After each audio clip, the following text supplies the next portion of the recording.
আসসালামু আলাইকুম ওয়া রাহমাতুল্লাহি ওয়া বারাকাতুহু। আলহামদুলিল্লাহি নাহমাদুহু ওয়া নাস্তাঈনুহু ওয়া নাস্তাগফিরুহু ওয়া নাউযু বিল্লাহি মিন শুরুরি আনফুসিনা ওয়া মিন সাইয়্যাতি আমালিনা মান ইয়াহদিল্লাহু ফালা মুদিল্লা লাহু ওয়া মান ইউদ্লিলহু ফালা হাদিয়া লাহু ওয়া নাশহাদু আল্লা ইলাহা ইল্লাল্লাহু ওয়াহদাহু লা শারীকা লাহু ونشهد أن سيدنا وحبيبنا ونبينا ومولانا محمدا عبده ورسوله فقد قال الله تبارك وتعالى في كلام المجيد وفي الفرقان الحميد بسم الله الرحمن الرحيم إن الله وملائكته يصلون على النبي يا أيها الذين آمنوا صلوا عليه وسلموا تسليما اللهم صل على محمد وعلى آل محمد كما صليت على إبراهيم وعلى آل إبراهيم إنك حميد مجيد। শ্রদ্ধেয় সম্মানীয় সুধী, আমি আপনাদের সম্মুখে উপস্থিত হয়েছি এ যুগের সন্ধিক্ষণে কিছু গুরুত্বপূর্ণ কথা আলোকপাত করার জন্য, যে বিষয়টা আজকের দিনে প্রায় মৃত সম। অতএব যেটার প্রয়োজন ছিল সমাজে, যেটা ছাড়া মানুষ চলতে পারে না, মুসলিম উম্মাহ তথা পৃথিবীতে শান্তি আসতে পারে না, শান্তি বিরাজ হয় না, সেই জায়গাটা আজকের আমাদের খুবই ঘাটতি, সেই জায়গাটার খুবই অভাব। আমি সে প্রসঙ্গে আপনাদেরকে বলবো, আমি বারবার যখন ইউটিউবে আসি আমি আপনাদেরকে একটা দাওয়াত দিয়ে রাখি, সেটা হলো বায়াত সংক্রান্ত বিষয়। আমি সেই বিষয়ে আপনাদের সম্মুখে একটা কথা বলতে চাচ্ছি, যে কথাটা আমার নয়, ভারতবর্ষ তথা পৃথিবীর মানুষ যাদেরকে সম্মানের চোখে দেখেন, আপনারা যাদের কাছ থেকে লেখাপড়া শিখে এসেছেন, আমরা যাদের কাছে লেখাপড়া শিখেছি, যারা কিতাবপত্র লিখছেন, তাদের সেই চিন্তাভাবনা জ্ঞান গরিমাগুলো আমরা পাছে রেখে আমরা আমাদের নিজেদের মস্তিষ্ক প্রসূত কিছু চিন্তাভাবনা নিয়ে শরীয়তের উপরে আমরা বড় বড় ব্যবস্থাপনা করে আসছি। আমি আপনাদেরকে বলছি যে কোরআনুল হাকিমে আল্লাহ সুবহানাহু ওয়া তাআলা জানিয়েছেন, ফাসআলু আহলা যিকরি ইন কুনতুম লা তা'লামুন। অন্যত্র আল্লাহ তাআলা বলছেন, বিসমিল্লাহির রহমানির রহিম, ইয়া আইয়ুহাল্লাযীনা আমানুত্তাকুল্লাহা ওয়া কুনু মা'আস সাদিকিন। এই যে দুটো আয়াত আমি আপনাদের কাছে পরিবেশন করলাম, এই দুটো আয়াত থেকে বহু কিছু নেওয়ার আমাদের আছে। দেখুন, আজকের আমরা এমন হতভাগা জাতি, এমন হতভাগা হয়ে পড়েছি, ভালো মানুষ অন্বেষণ করার জন্য আমরা নিরূপণ করি মুখের দাড়ি, লম্বা জামা, মাথায় পাগড়ি, সুন্নতি লেবাস, আর 5 ওয়াক্ত নামাজে সে হাজির হয়েছে কিনা, বাকায়দা জামাতে পড়ছে কিনা, এটাই হলো সবথেকে বড় ভালো মানুষ। তাদেরকে আমরা বিবেক বুদ্ধিমান বলি, তাদেরকে আমরা আল্লাহওয়ালা বলে আখ্যায়িত করি। আমি আপনাদেরকে বলবো, এ কথাটা আল্লাহ তাআলার নয়, আল্লাহর নবীরও নয়। তাহলে এটা কাদের? এটা হলো আমাদের মস্তিষ্ক প্রসূত একটা চিন্তা ভাবনা। এই শ্রেণীর মানুষ কেবলমাত্র শরিয়াতের উপরে পরিচালনা করার মতো যোগ্যতা যে অর্জন করেছে, তার সম্পর্কে আল্লাহ তাআলা মুহাক্কিক আলেম বলেননি। যার মধ্যে দ্বিপাক্ষিক জ্ঞান রয়েছে, ইলমে শরিয়ত এবং ইলমে তরিকত, এই দুটো জ্ঞানের আধার যিনি, দুটো জ্ঞান যিনি অন্বেষণ করেছেন, সেই ব্যক্তিকে মুহাক্কিক আলেম বলা হয়। আমরা কিন্তু এদেরকে বড় বুজুর্গ, বড় পীর, বড় মাশায়েখ, বড় মুহাক্কিক আলেম বলে আমরা উপাধি দিয়েছি। যার জন্য আজ মুসলিম সমাজের মধ্যে বিভেদের কোনো অন্ত নেই, শেষ নেই, শুধু বিভেদ আর বিভেদ। বিভিন্ন জামাত বহু চলছে আমাদের সমাজে। কিন্তু যখন মানুষ আল্লাহকে পাবে, আল্লাহকে পাওয়ার মধ্যে, আল্লাহর পাওয়ার মাধ্যম দিয়ে এই বিভেদগুলো আমাদের কাছ থেকে দূর হবে। এখন আল্লাহকে পেতে গেলে আল্লাহওয়ালাদের কাছে যেতে হবে। আল্লাহকে পেতে গেলে আল্লাহর মাহবুব বান্দাদের শরণাপন্ন হতে হবে। আল্লাহকে পেতে গেলে, আল্লাহকে জানতে গেলে, বুঝতে গেলে, নবীকে পেতে গেলে, নবীর দিদার লাভ করতে গেলে আহলে জিকিরদের শরণাপন্ন হওয়া উচিত, সাদিকিনদের অন্তর্ভুক্ত হওয়া উচিত। এই ব্যক্তিদেরকে আমরা দূরে সরিয়ে রেখে আমরা কেবলমাত্র আলেম, হাফেজ, মাওলানা, মুফতিদের সম্মান দিয়ে যাচ্ছি। তার কাছে তরিকত থাক অথবা না থাক সেটা বড় কথা না, সে বড় আলেম, ফলানা জায়গা থেকে পড়ে এসেছে, বিরাট বিচক্ষণ জ্ঞানী মানুষ, খুব দারুণ ইবারত পড়তে পারে। এই যে একটা ন্যাক, এই যে একটা ধারণা আমার আপনার অন্তরে জন্মেছে, আমি চাচ্ছি এই ধারণায় আঘাত করে আমি চাচ্ছি যে একটা জায়গার ভিতরে আসুন না আমরা সকলে ঢুকে পড়ি। আমরা যেভাবে তাদের চোখে দেখি, তাদের মধ্যে অহমিকার বুদবুদ তৈরি হয়, তার বিশাল একটা ব্যাপার তৈরি হয়ে যায়। নিজের মনে ভাবে তো সমস্ত মানুষ আমাকে ভালো বলছে, আমি তো সব থেকে ভালো নাড়া আরবিটা পড়তে পারি, প্রচুর জ্ঞান, পাণ্ডিত্যের অভাব নেই। ঠিক আছে, আমি মেনে নিলাম আপনার জ্ঞান রয়েছে, আপনার মধ্যে পাণ্ডিত্য রয়েছে, আপনাদের শরীয়তের, কিন্তু তরিকতটা কই? যে জ্ঞানটা থাকা ছিল খোদাই জ্ঞান, সেটা কই? এ প্রসঙ্গে আমি বলবো, হযরত মাওলানা শাহ আব্দুল আজিজ মুহাদ্দিস দেহলভী। তো মাওলানা শাহ আব্দুল আজিজ মুহাদ্দিস দেহলভী রহমতুল্লাহ আলাইহি এ বিষয়ে কি বলেছেন? তিনি বলছেন, তাফসিরে আজিজিয়ার 128 পৃষ্ঠায় তিনি বলেছেন, শরীয়তের ইমামগণ এবং তরিকতের পীরগণের মধ্যে কোনো একজনের তাবেদারি করা সাধারণ উম্মতের জন্য ওয়াজিব। দেখুন, তিনি ওয়াজিব বলে প্রমাণ করেছেন। শরীয়তি আলেম আর তরিকতের পীরগণের মধ্যে আপনাকে নির্বাচন করতে বলেছেন, যে এদেরকে নির্বাচন করে যদি আপনি চলতে পারেন, আপনি একটা পথ পাবেন। তাহলে শরীয়তের আলেম, সেই শরীয়তের আলেম আমাদের খুঁজতে হবে। এই আলেম অর্থে মুহাক্কিক আলেম, যাকে হাক্কানি আলেম বলা হয়। এই হাক্কানি আলেমের মধ্যে দুটো জিনিস পাওয়া যাবে, শরীয়ত পাওয়া যাবে, তরিকত, হকিকত, মারিফত সব কিছু পাওয়া যাবে। তাহলে এই মুহাক্কিক আলেম, হাক্কানি ওলামা এবং তরিকতপন্থী কোনো মাশায়েখ, পীরগণ, তাদেরকে অনুসন্ধান করতে হবে। তাদের অনুসন্ধান করাকে ওয়াজিব বলেছেন। আমরা সেগুলো খুব বেশি গুরুত্ব দিতে চাই না। দেখুন, এ প্রসঙ্গে আরেকটা উদাহরণ দিই। বড় পীর গাউসুল আজম আব্দুল কাদের জিলানী রহমাতুল্লাহ আলাইহি, তিনি তার কিতাব, যেটা সিররুল আসরার নামে পরিচিত, তিনি তার এই কিতাবের মধ্যে বলেছেন, লিজালিকা তালাবু আহলে তালকিন লিহায়াতে কলবে ফারদুন।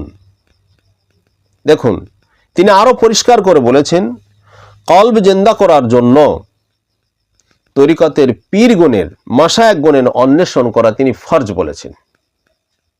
যে ব্যক্তি সম্পর্কে সমস্ত পৃথিবীর আলেম, ওলামা, হাফেজ, কারি, মাওলানা, মুফতি, আল্লাহর ওলিগণ স্বীকৃতি দিয়েছেন, সেই ব্যক্তির কথা, লিজালিকা তালাবু আহলে তালকিন লিহায়াতিল কলবে ফারদুন। তাহলে উনি এখানে পরিষ্কার করে একটা কথা বলছেন যে কলব জিন্দা করার জন্য তরিকতের পীরদের, তরিকতের যারা মাশায়েখ আছেন, বুজুর্গ আছে, তরিকতের পীর মাশায়েখ বুজুর্গদের অন্বেষণ করে তিনি ফরজ বলে আখ্যায়িত করেছেন। তাহলে আমরা কোন পথে চলেছি? আমরা তো একটু অনুসন্ধান করলাম না। তাহলে আল্লাহর কাছে কি আমাদের জবাবদিহি করতে হবে না? নিশ্চিত জবাবদিহি করতে হবে, তা না হলে তো আপনি গ্রেপ্তার হবেন, আপনাকে পাকড়াও হতে হবে। দেখুন, এখানে আরেকটা কথা আপনাদেরকে বলবো, হযরত মাওলানা আশরাফ আলভী থানভী সাহেবের একটা কথা এসেছে যে আল্লাহ তাআলার নিয়ম এভাবেই যে বিনা ওস্তাদে কেহ কোনোদিন পূর্ণ মাকসেদে মঞ্জিলে পৌঁছাতে পারবে না। যখন এই রাস্তায় কাহারও আসার তৌফিক আল্লাহ তাআলা দেন, তখন তরিকতের ওস্তাদ বা পীর অনুসন্ধান করা অতি জরুরি হয়ে পড়ে। আল্লাহ যদি কাউকে এই পথে আসার সুযোগ দান করেন, সে কিন্তু তরিকতের পীর অনুসন্ধান অবশ্যই করবে, যার শিক্ষার প্রভাবে ও সান্নিধ্যে এবং বরকতের মধ্য দিয়ে সে তার মকসিদে মঞ্জিলে পৌঁছাবে। তাহলে দেখুন, সকলেই একই কথা বলে আসছেন।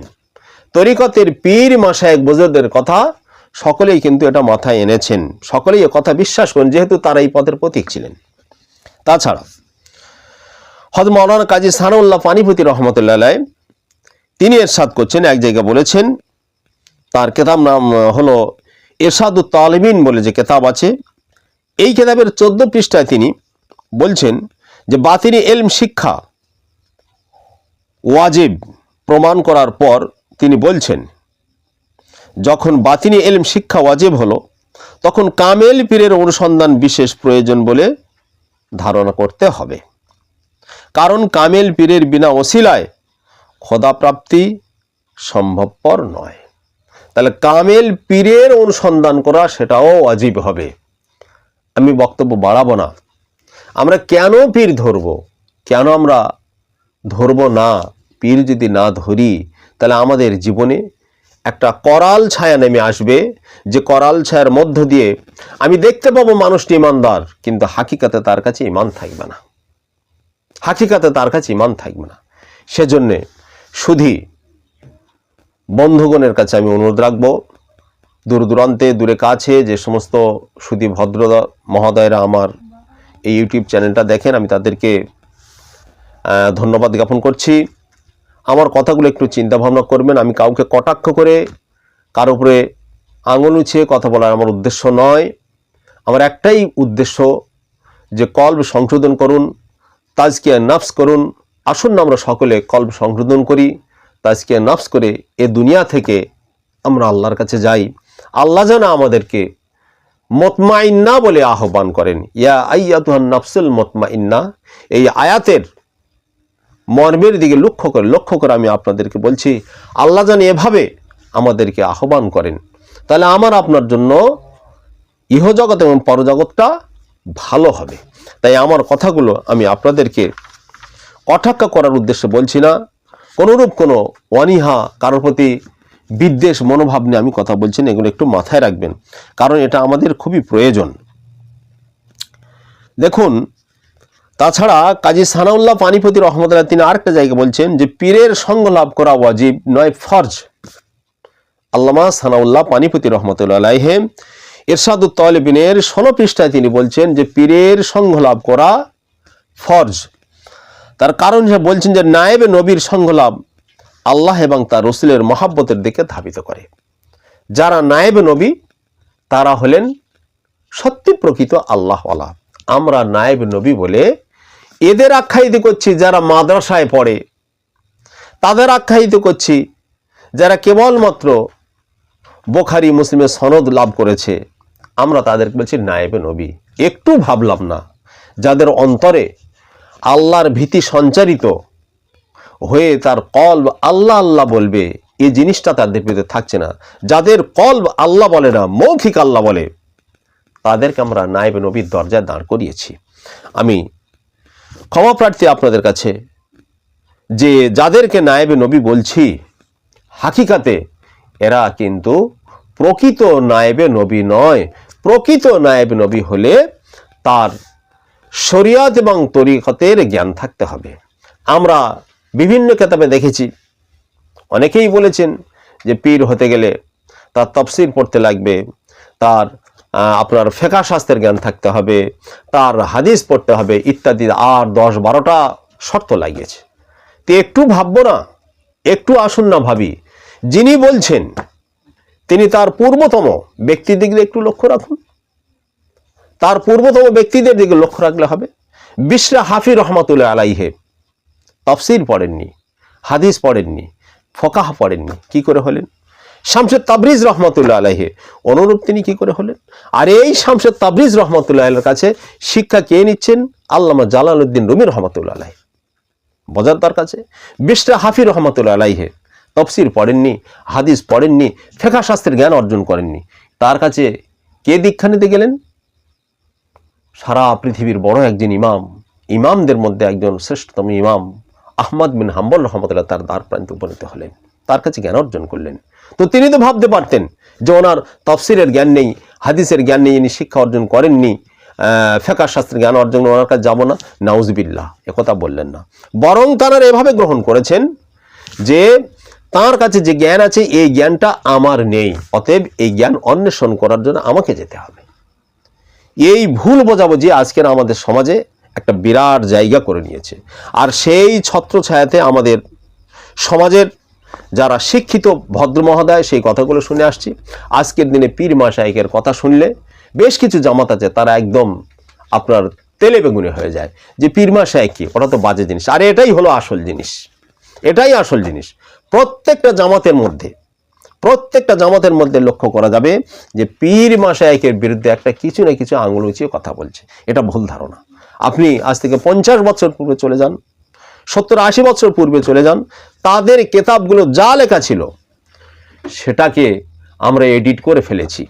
সেই কেতাবগুলোকে আমরা পুনরায় সংকলন করতে গিয়ে পীর মাশায়েখের কথাগুলো আমি সেখান থেকে সরিয়ে দিয়েছি।